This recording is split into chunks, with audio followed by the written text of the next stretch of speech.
8월 25일 새벽기도에 우리 주님께 함께 드리겠습니다. 오늘 하나님 말씀 예레미야서 51장 1절에서 19절 말씀입니다. 제가 하나님 말씀 봉독하겠습니다. 나 주가 말한다. 내가 바빌로니아를 치고 레브카마이의 백성을 치기 위하여 멸망시키는 원수를 일으키겠다. 내가 바빌로니아로 키질하는 외국 군대를 보내어서 그 땅을 키질하여 말끔히 썰어내게 하겠다. 재앙의 날이 오면 그들이 사방에서 몰려와서 그 땅을 칠 것이다. 바빌로니아의 군대가 활을 당기지 못하게 하고 갑옷을 입지 못하게 하여라. 너희는 바빌로니아의 젊은이를 무자비하게 죽이고 그 모든 군대를 진멸시켜라. 바빌로니아 사람들이 자기들의 땅에서 칼에 썰어져 죽고 자기들이 사는 거리에서 창에 찔려 죽을 것이다. 비록 이스라엘과 유다가 이스라엘의 거룩하신 분을 거역해서 그들의 땅에 죄가 가득 찼으나 자기들의 하나님 만군의 주에게 버림을 받은 것이 아니다. 너희는 바빌로니아에서 탈출하여 각자 자기의 목숨을 건져라. 바빌로니아의 죄악 때문에 너희까지 함께 죽지 말아라. 이제 주님께서 바빌로니아를 그가 받아야 마땅한 대로 보복하실 때가 되었다. 바빌로니아는 주님의 손에 들린 금잔이었다. 거기에 담긴 포도주가 온 세상을 취하게 하였다. 세계 만민이 그 포도주를 마시고 미쳐버렸다. 바빌로니아가 갑자기 쓰러져서 망하였다. 그를 애도하고 통곡하여라. 혹시 그가 낫지 않는지 유향을 가져다가 그 상처에 발라보아라. 우리가 바빌로니아를 치료하려고 하였으나 낫지 않으니 이제는 바빌로니아를 내버려 두고 각자 고향 땅으로 돌아가자. 바빌로니아의 재앙이 하늘에까지 닿았고 창공에까지 미쳤다. 주님께서 우리의 의로움을 밝혀 주셨으니 어서 시온으로 가서 주 우리의 하나님께서 하신 일을 선포하자. 너희는 화살촉을 갈고 방패를 잡아라. 주님께서 메대 왕의 마음을 움직이셔서 바빌로니아를 멸하기로 뜻을 세우셨다. 이것은 주님께서 주님의 성전을 무너뜨린 자들에게 하시는 복수다. 너희는 바빌론 도성의 성벽을 마주보며 공격 신호의 깃발을 올려라. 경계를 강화하여라. 보초를 세워라. 복병을 매복시켜라. 주님께서는 바빌로니아 백성에게 하기로 계획하신 것을 말씀하신 그대로 이루실 것이다. 큰 물가에 사는 보물을 많이 가진 자야, 너의 종말이 다가왔다. 너의 목숨이 끊어질 때가 되었다. 만군의 주님께서 그의 삶을 두고 맹세하셨다. 내가 메뚜기 떼처럼 많은 군대로 너를 공격하게 할 것이니 그들이 너를 이겨 승리의 환호를 할 것이다. 권능으로 땅을 만드시고 지혜로 땅덩어리를 고정시키시고 명철로 하늘을 펼치신 분은 주님이시다. 주님께서 호령하시면 하늘에서 물이 출렁이고 땅끝에서 먹구름이 올라온다. 주님은 번개를 일으켜 비를 내리시며 바람 창고에서 바람을 내보내신다. 사람은 누구나 어리석고 무식하다. 금속을 부어서 만든 신상들은 거짓이요 그것들 속에 생명이 없으니 은장이들은 자기들이 만든 신상 때문에 모두 수치를 당하고야 만다. 금속을 부어서 만든 신상들은 속임수요 그것들 속에는 생명이 없으니 그것들은 허황된 것이요 조롱거리에 지나지 않아서 벌 받을 때에는 모두 멸망할 수밖에 없다. 그러나 야곱의 분깃이신 주님은 그런 것들과는 전혀 다르시다. 그분은 만물의 조성자시요 이스라엘을 당신의 소유로 삼으신 분이시다. 그분의 이름은 만군의 주이시다. 성도 여러분, 오늘은 우리가 본문을 통해서 우리 하나님이 어떤 분이신지 함께 나누어 보도록 하겠습니다. 여러분, 우리가 마지막 19절을 다시 한번 보시면 하나님은 만물의 조성자이시다. 그리고 이스라엘을 당신의 소유로 삼으신 분이시다. 그리고 그분의 이름은 만군의 주이시다. 이렇게 선언을 하고 있습니다. 만군의 주, 만물의 조성자, 그리고 소유로 삼으신 분. 참 멋진 표현입니다. 근데 여러분, 이 표현이 너무 멋지기 때문에 어쩌면 우리는 하나님이 좀 우리로부터 멀게 느껴지거나 혹은 좀 딱딱하게 느껴질 수 있습니다. 그래서 우리가 오늘 이 본문을 통해서 이 만군의 하나님이 구체적으로 어떤 분이신지 좀 살펴보면 하나님이 좀 더 가깝고 또 친밀하게 느껴질 것이라고 생각을 합니다. 여러분, 첫 번째로 우리 만군의 하나님, 이 만군의 하나님은 우리 죄에 대해서 오래 참으시고 인내하시는 하나님이다. 이것을 우리가 기억을 하기를 원합니다. 성도 여러분, 우리 임계치, 그 다음에 임계점 이런 단어들이 있습니다. 이 단어의 뜻은 어떤 일정한 상태에서 다른 상태로 나타나기 시작하는 그런 경계의 최대 수치, 혹은 어떤 사물이 다른 기준에 의해서 분간되는 한계, 이것을 임계치, 임계점이라고 합니다. 이런 임계치, 임계점에 다다르면 이 사물이 물리적으로 또는 화학적으로 변화되기도 합니다. 저와 여러분도 어쩌면 사람들과의 관계에서 이런 임계치, 임계점에 대해서 자주 언급을 하는데요. 우리의 정서가 어떤 상황에 이르렀을 때 혹은 어떤 수준에 이르렀을 때 우리가 분노가 폭발하게 되고 또 그 분노를 쏟아내게 되는 그런 상황, 그런 지점을 우리는 또 우리 사람에 있어서 임계점이라고 이야기합니다. 우리 하나님도 이 죄에 대해서 인내에서 진노로 상황이 바뀌어지는 그런 임계점을 가지신 듯 보입니다. 오늘 본문은요, 계속해서 바빌로니아에 대한 하나님의 심판의 예언이 이어지고 있습니다. 이 예언은 바빌로니아의 죄에 대해서 하나님의 임계점이 어떤 것인지 떠올리게 합니다. 지금 점점 이 바빌로니아의 죄에 대해서 하나님의 임계점이 다가오고 있습니다. 그런데 여러분, 우리 하나님은 이 안 보이는 곳에서 매복해 있다가 갑자기 공격하는 그런 게릴라가 아니십니다.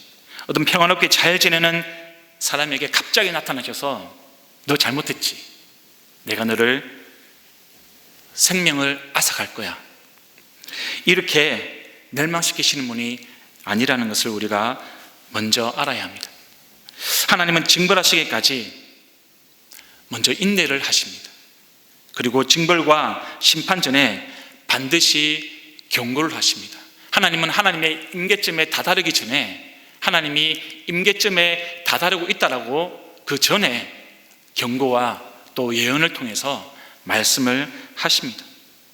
우리는 징벌하시는 하나님, 이 징벌하시는 하나님의 모습을 생각하면서 자주 무자비하다고 오해를 합니다. 특별히 하나님을 안 믿는 사람들이 이런 하나님의 심판하시는 모습, 이렇게 하나님께서 징벌하시는 모습을 가지고 오해를 많이 합니다. 하나님은 참 무자비하신 분이다, 이렇게 오해를 하죠. 오늘 보면 3절 4절에 보면 하나님이 바빌로니아의 젊은이를 무자비하게 죽이고 또 모든 군대를 진멸시키라고 명령을 하는 장면이 나옵니다. 그리고 바빌로니아 사람들이요, 칼과 창에 찔려 죽을 것이다, 이렇게 또 이야기를 하고 있습니다. 사람들은 이런 하나님을 보면서 하나님을 잔인한 신으로 그렇게 생각을 하게 되는 것이죠. 그래서 이런 모습들 때문에 하나님을 안 믿는 사람들은 사랑이 없는 하나님이기 때문에, 이렇게 잔인한 하나님이기 때문에 내가 믿지 않겠다 말하기도 합니다. 근데 여러분, 그것은 우리가 하나님에 대해서, 이 성경에 나타나시는 하나님의 모습에 대해서 정확하게 알지 못하기 때문에 나타나는 현상입니다.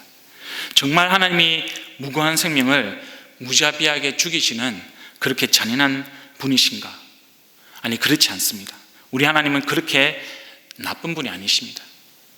역사적으로 바빌로니아가요, 이 남유다를 침공한 것이 주전 605년이었습니다. 그리고 메대 바사의 어떤 연합군에 의해서 이 바빌로니아가 멸망한 것이 주전 538년입니다. 그러니까 70년 동안에 이 바빌로니아는 이스라엘을 지배한 것이죠. 이 약 70년이라는 기간, 이 기간 동안에 이스라엘은 세 차례에 걸쳐서 바빌로니아에 끌려가서 포로로 살게 됩니다. 근데 여러분, 우리가 달리 보면 이 70년이라는 시간, 이 70년이라는 긴 시간이 하나님이요, 이 바빌로니아의 죄를 참으신 기간이다, 이렇게 우리가 볼 수가 있는 겁니다. 하나님은 그냥 참으시고 그냥 인내만 하신 것이 아니라 이 기간 동안에 하나님은 계속해서 하나님의 메시지를 전달을 하셨습니다. 아마 여러분, 이스라엘 포로들 가운데 이 다니엘과 세 친구가 있었다는 사실을 여러분들은 잘 아실 겁니다. 특별히 하나님은 이 다니엘을 통해서 이 바빌로니아에게 계속 우상을 버리고 나에게 돌아오라, 너희가 섬기는 우상신들은 다 헛된 것이다, 이 세계를 움직이는 신은 바로 나 여호와 하나님이다, 이것을 다니엘을 통해서 계속해서 바빌로니아에게 말씀을 해 주셨습니다. 그런데 끝까지 거부를 한 것이 바로 바빌로니아의 모습이었던 거죠. 여러분이 다니엘서를 보시면 좀 더 상황이 구체적으로 나와 있습니다. 다니엘서 5장을 보시면 여러분, 여기에 바빌로니아의 마지막 왕이었던 벨사살 왕이 등장을 합니다. 그리고 이 벨사살 왕이 메대와 바사 연합군이 이 바빌로니아를 포위를 합니다.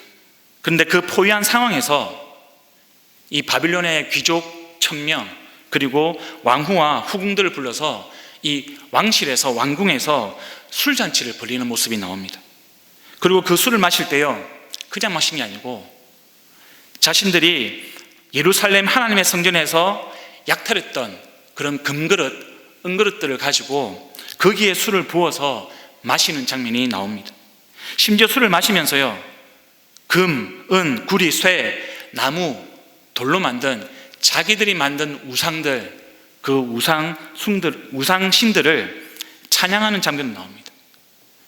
그때 사람의 손이 등장을 해서 왕궁벽에 이 바빌로니아의 멸망을 예언하는 글씨를 쓰게 됩니다. 이 바빌로니아 왕이, 이 벨사살 왕이 다니엘을 부릅니다. 그리고 이 글씨가 도대체 무엇을 뜻하는지 해석을 요청합니다. 근데 이 다니엘은 이 왕에게 그 글씨가 어떤 뜻인지, 무슨 의미인지 해석하기 전에 왕에게 이렇게 진언을 합니다. 좀 길지만 중요하기 때문에 제가 여러분에게 그 내용이 어떤 것인지 말씀을 드리겠습니다. 임금님, 가장 높으신 하나님, 그 하나님이 임금님의 아버지 느부갓네살 왕에게 나라와 큰 권세와 영광과 위엄을 주셨습니다. 하나님이 그에게 큰 권세를 주셨으므로 민족과 언어가 다른 뭇 백성들이 그 앞에서 떨면서 무서워하였으며, 부친께서는 마음대로 사람을 죽이기도 하고 마음대로 사람을 살리기도 하고 마음대로 사람을 높이기도 하고 마음대로 사람을 낮추기도 하셨습니다. 그러나 부친께서 마음이 높아지고 생각이 거만해지셔서 교만하게 행동을 하시다가 왕위에서 쫓겨나셔서 명예를 잃으신 일이 있었습니다.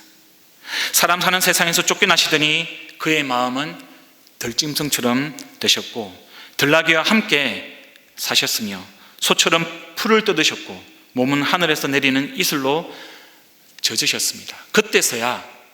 그때서야 비로소 부친께서는 가장 높으신 하나님이 인간의 나라를 다스리고 하나님의 뜻에 맞는 사람을 그 자리에 세우시는 줄을 깨닫게 되셨습니다. 느부갓네살의 아드님이신 지금 벨사살 임금님은 이 모든 일을 아시면서도 마음을 겸손하게 낮추지 않으시고 하늘의 임금이시오 주님이신 분을 거역하시고 스스로를 높이시고 하나님의 성전에 있던 그릇들을 가져오게 하셔서 임금님과 귀한 손님과 왕비들과 후궁들이 그곳으로 술을 마시게 하셨습니다. 그리고 임금님은 보거나 듣거나 알지도 못하는 금, 은, 동, 쇠, 나무, 돌로 만든 신들을 찬양하시면서도 임금님의 호흡과 모든 길을 주장하시는 하나님께는 영광을 돌리지 않으셨습니다. 그래서 하나님이 손을 보내셔서 이 글씨를 쓰게 하신 것입니다. 여러분, 바벨로니아 왕이 하나님을 몰랐다고요? 그렇지 않습니다. 바벨로니아 왕들은 하나님이 누구이신지 알았습니다. 그 모든 일을 알면서도 겸손하지 않았기 때문에, 교만하기 때문에, 자기 자신을 낮추지 않았기 때문에 하나님께 벌을 받는 지경에 이르렀던 겁니다. 여러분, 지금 본문이 무엇을 이야기하고 있습니까? 하나님은 지금 바빌로니아가요, 단순하게 이방인이기 때문에 심판하시는 것이 아닙니다. 하나님은 정말 오랫동안 70년이라는 시간 동안 바빌로니아의 죄에 대해서 참으셨습니다. 이 70년이라는 시간, 하나님은 바빌로니아에게 우상신들을 버리고 하나님의 섬기라고 말씀을 하셨습니다. 이사야, 예레미야, 다니엘을 통해서 계속 하나님은 경고로 말씀을 해 주셨습니다. 그럼에도 불구하고 바빌로니아는요, 교만하게 하나님을 끝까지 거부하고 우상숭배를 했던 것입니다. 여러분, 여기에 대해서 하나님의 모습이 어떤 것일까요? 이런 바빌론에 대해서 하나님은 마음의 상처를 받으셨습니다. 통곡하셨습니다. 애통해야 하십니다. 아니, 그걸 어떻게 하냐고요? 오늘 본문에 나오진 않죠. 그러나 여러분, 우리가 며칠 전에 이 모압에 대해서 통곡하시는 하나님을 보았습니다. 여러분, 그렇게 모압에게 통곡하시는 하나님은 바빌로니아라고 해서 다르지 않습니다. 여러분, 바빌로니아에게도 마찬가지입니다. 하나님은 바빌로니아에게서 마음의 상처를 받으시고 애통해 하시고 통곡하시는 겁니다. 사랑하는 성도 여러분, 저와 여러분도 마찬가지입니다. 저와 여러분에게도요, 하나님은 돌아오라고 말씀을 합니다. 우리가 죄의 길에 들어서 있을 때 하나님은 그 죄의 길에서 우리를 돌이키시길 원하십니다. 우리가 죄의 모습 가운데 있을 때 우리 때문에 하나님은 통곡하십니다. 마음 아파하십니다. 그런 하나님 우리가 기억하고요, 우리 마음속에 하나님보다 더 많이 사랑하는 것들, 그런 것들을 버리고 우리가 하나님께로 돌아와 하나님을 만군의 주 여호와 하나님, 나의 주여, 이렇게 고백하고 찬양을 올려드리고 우리의 삶을 신실하게 주님께 드리는 그런 저와 여러분이 되기를 간절히 축복합니다. 두 번째로, 우리 만군의 하나님은 자기 백성들에게 이 은혜를 베푸시는 하나님으로 그렇게 말씀을 하고 계십니다.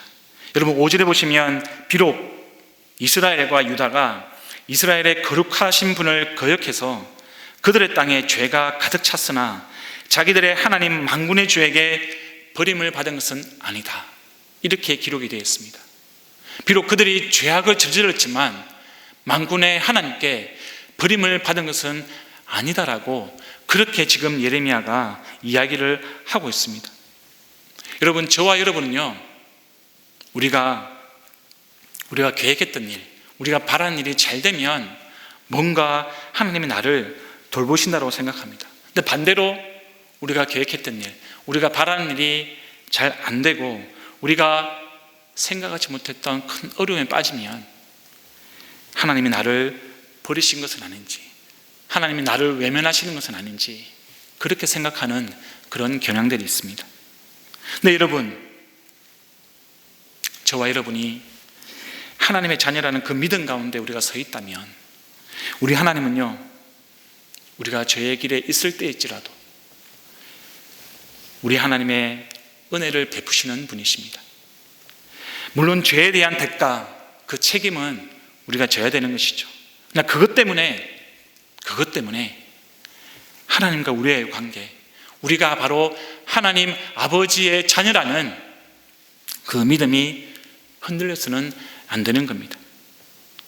우리는 하나님이 진노하실 때 하나님이 우리를 미워한다고 생각을 합니다. 근데 여러분, 그것은 하나님이 우리가 미워서 버리시는 것이 아니라요, 다시금 우리를 돌이키시기 위해서 우리를 만지시는 하나님의 마음입니다. 그래서 우리는 하나님이 죄에 빠진 우리를 부르실 때 우리가 도망가거나 부끄러워서 숨거나 또 수치를 느끼는 것이 아니라 다시 주님 앞으로 나아가야 되는 것이죠.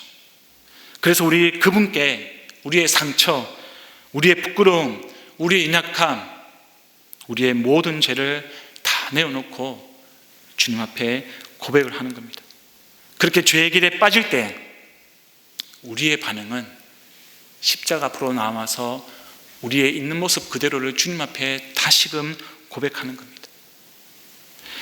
이스라엘을 회복시키시는 주님이요, 그렇게 우리가 십자가 앞에 나와서 다시금 회복을 바라고 다시금 일어나기를 원하는 우리들의 모습을 보시면서 우리도 동일하게 이스라엘처럼 회복을 시키실 것입니다. 다시금 우리를 죄로부터 정결케 하실 것입니다. 이것을 위해서 우리가 치러야 할 대가는 아무것도 없습니다. 그저 하나님께 나오면 됩니다. 아무런 대가 없이 하나님은 전적인 하나님의 은혜로 우리를 회복시키시고 우리를 정결케 하시고 우리를 다시 일으켜 세우실 것입니다. 그것이 바로 오늘 본문에서 말하는 우상과 하나님과의 차이점입니다. 사랑하는 성도 여러분, 만군의 하나님, 이 만군의 하나님은 바로 내 옆에서 나를 오랫동안 참고 기다리시는 분입니다. 나의 죄악과 허물에도 불구하고 나를 버리지 않는 분, 나를 회복시키시는 그 은혜의 하나님, 인내하시고 기다리시고 나를 회복시키시는 그 은혜의 하나님, 그 은혜의 하나님이 바로 만군의 하나님이십니다. 우리가 믿는 만군의 하나님은 이런 분이십니다. 이 은혜의 하나님, 우리와 함께 계셔서 우리에게 인내를 보여주시는 분, 우리가 그 하나님을 의지하고 살아가는 주님의 백성이 되기를 간절히 축복합니다. 이 시간 우리에게 주시는 하나님 말씀을 생각하면서 함께 기도하시겠습니다. 그리고 오늘은 국가와 선교사를 위해서 기도하는 날입니다. 특별히 여러분, 우리가 계속해서 아프간을 위해서 기도해 주시기를 부탁드립니다. 아프간에서 지금 수십만 명이, 어쩌면 앞으로 수백만 명이 아프간을 나와야 되는지도 모르겠습니다. 지금 우리 선교사님의 제자들, 우리 가족들의 안전이 필요합니다. 하나님께서 우리 선교사님들이 양육했던 그런 제자들, 그리고 그 제자들의 가족들 보호해 주시고, 그리고 그 중에서 우리 아프간을 나와야 하는 사람들이 있습니다. 그 사람들이 우리 한국과 미국의 정부의 도움을 받을 수 있도록, 그리고 여러분, 우리 아프간 난민들이 앞으로 더 많아질 겁니다. 근데 안타깝게도 많은 국가들이 이런 난민 수용을 거부를 하고 있습니다. 여러분, 우리 난민들은 우리의 도움이 필요한 나그네입니다. 동시에 우리 코로나 시대에 주시는 하나님의 새로운 그런 무슬림 선교지이자 그런 선교의 대상자들입니다. 우리가 이 사실을 기억하고요, 우리 나라와 우리 은혜샘물교회와 또 우리 한국교회가 그들을 돕고 또 복음을 전하는 일에 계속해서 마음을 기울일 수 있도록 결단하고 기도하기를 원합니다. 그리고 가지고 있는 기도 제목 가지고 계속해서 기도하시겠습니다. 기도합니다.